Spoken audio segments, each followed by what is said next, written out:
కల్వకుంట్ల తారక రామారావు గారు సంస్కారం గురించి మీరు మాట్లాడితే ఈరోజు నవ్వొస్తుంది. ఎందుకంటే గతంలో మీ తండ్రి గారు ముఖ్యమంత్రి ఉన్నప్పుడు వారు మాట్లాడిన మాటలు యావత్ తెలంగాణ సమాజం చూసింది. నిండు చట్టసభలో అసెంబ్లీలో కూడా వారు ఏ రకంగా ప్రతిపక్ష పార్టీ నాయకులపైన ఏదైతే వారిని ప్రశ్నించిన నాయకులపైన ఎంత ఎగతాళిగా మాట్లాడినో చాలా స్పష్టంగా ప్రజలు గమనించారు. ఈ రోజు రేవంత్ రెడ్డి గారికి ఏదైతే మీ ముఖ్యమంత్రి గత ముఖ్యమంత్రి మీ నాన్నగారు సవాలు విసిరి కాంగ్రెస్ పార్టీ 20 స్థానాలు కూడా గెలవలేదు, కాంగ్రెస్ పార్టీ తెలంగాణలో అధికారంలోకి వస్తే నేను రాజకీయ సన్యాసం తీసుకుంటా అని చెప్పారు.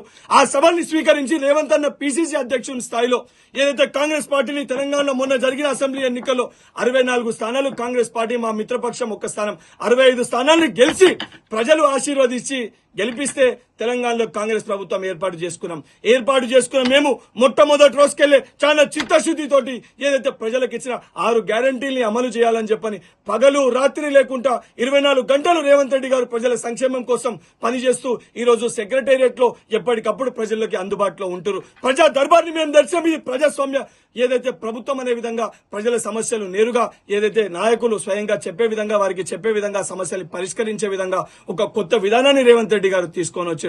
మీరు గతంలో ఏదైతే కేసీఆర్ గారు ముఖ్యమంత్రిగా ఉన్నప్పుడు చేసింది ఏదంటే ఏదైతే దళితుని ముఖ్యమంత్రి చేస్తా అన్నారు చెప్పి మోసం చేశారు. విద్యార్థులకి కేజీ టు పీజీ ఉచిత విద్య అని చెప్పి మోసం చేశారు. యువకులకి 2 లక్షల ఉద్యోగాలని చెప్పి మోసం చేశారు. మైనార్టీలకి 12% రిజర్వేషన్ అని చెప్పి మోసం చేశారు. గిరిజనులకి పోడు భూములు అని చెప్పి మోసం చేశారు. రైతులకు ఏకకాలంలో రుణమాఫీ చేస్తామని చెప్పి మోసం చేశారు. బీసీలకి బీసీ బంధు అని చెప్పి మోసం చేశారు. దళితులకి దళిత బంధు అని చెప్పి మోసం చేశారు. మీరు చేసింది ఏంటి అంటే కేవలం కల్వకుంట్ల కుటుంబం కోసం తప్ప తెలంగాణ ప్రజల కోసం వారి సంక్షేమం కోసం మీ ఏ రోజు కూడా ఆలోచించలే. కానీ ఈరోజు రేవంత్ రెడ్డి గారు చాలా చిత్తశుద్ధితోటి వారి ముఖ్యమంత్రి అయినాక 3వ రోజే ఏదైతే నిరుద్యోగులకి రేపటి తెలంగాణ భావి భారత పౌరులకు ఇచ్చిన మాట మేరకు టీఎస్పీఎస్సీ ప్రక్షాళన చేశారు. వేలాది ఉద్యోగాలను నింపుతున్నారు. మహిళలకి ఉచిత ట్రాన్స్పోర్ట్ ఫెసిలిటీ ఇచ్చారు. ఏదైతే బడుగు బలహీన వర్గాలకి 500 రూపాయలకి మీరు బీజేపీ పార్టీ అమాంతంగా గ్యాస్ సిలిండర్ ధర పెంచేస్తే 500 రూపాయలకి గ్యాస్ సిలిండర్ ని అందిస్తున్నారు. ఈ రోజు 200 యూనిట్ల ఉచిత కరెంటు కాంగ్రెస్ పార్టీ అందిస్తుంది.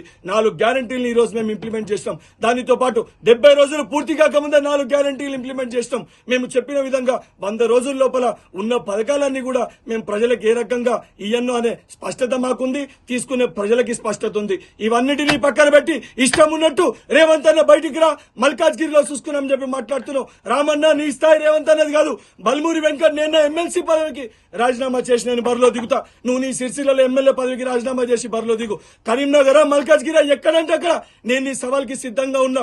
ఎందుకంటే ప్రజల కోసం ప్రజల సంక్షేమం కోసం పాటుపడుతున్న కాంగ్రెస్ ప్రభుత్వం పక్షాన కాంగ్రెస్ పార్టీ పక్షాన నేను ఎన్నికల బరిలో నా ఎమ్మెల్సీ పదవికి రాజీనామా చేసి నేను ఎంపీగా పోటీ చేస్తా. నువ్వు నీ ఎమ్మెల్యే పదవికి రాజీనామా చేసి పోటీ చేయి. ప్రజలు నిర్ణయిస్తారు.